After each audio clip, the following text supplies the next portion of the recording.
2 sessions ago, we read a letter from a woman who was mystified by her husband, who got angry when she became frightened when she saw bugs in the house. I explained that they were both experiencing a vicious cycle of fear, each adding to the fear and anger of the other. It started with her not understanding that when she became afraid, her husband perceived that she was making loud and insistent demands that he suddenly take care of her immediate physical problems and also eliminate her fears. Those demands emptied him right out and frightened him, and in order to protect himself, he responded with anger. Now, back to the writer of the letter. So he's protecting himself with anger, and then you defend yourself, and then he gets angrier, and the interaction just goes straight into the sewer. So what can we do to get out of this mess? You'll not be terribly surprised to hear that it's always about real love. It's not about bugs or screaming or who got angry first. It's about love. Now you recognize that your husband's anger is about his feeling afraid, which means he doesn't feel loved. So he just needs to feel loved by you. And you can do something about that right now.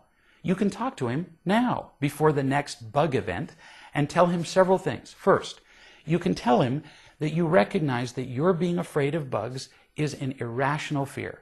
It's a kind of temporary insanity. After all, as far as we know, nobody's ever been eaten by a cockroach. They may be disgusting little creatures, but they're hardly worth being afraid of. Why would it be important to tell him that? Because he already thinks your fear is a little crazy. And when you admit that, you are acknowledging his perception. You're seeing him, and he will like that. Second, tell him that when you scream, you realize that you're making a sudden demand that he fix your problem.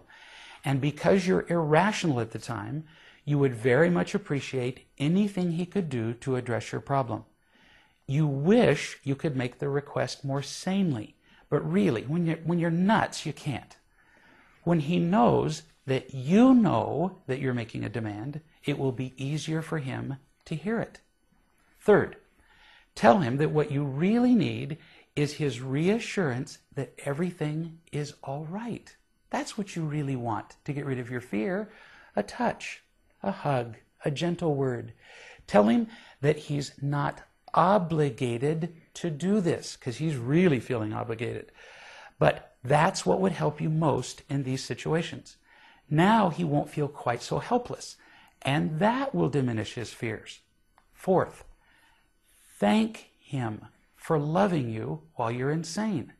Tell him that you really do understand that while you're screaming and running from a bug, you probably don't look entirely attractive, not quite as easy to love. And that makes his love all the more appreciated, you see?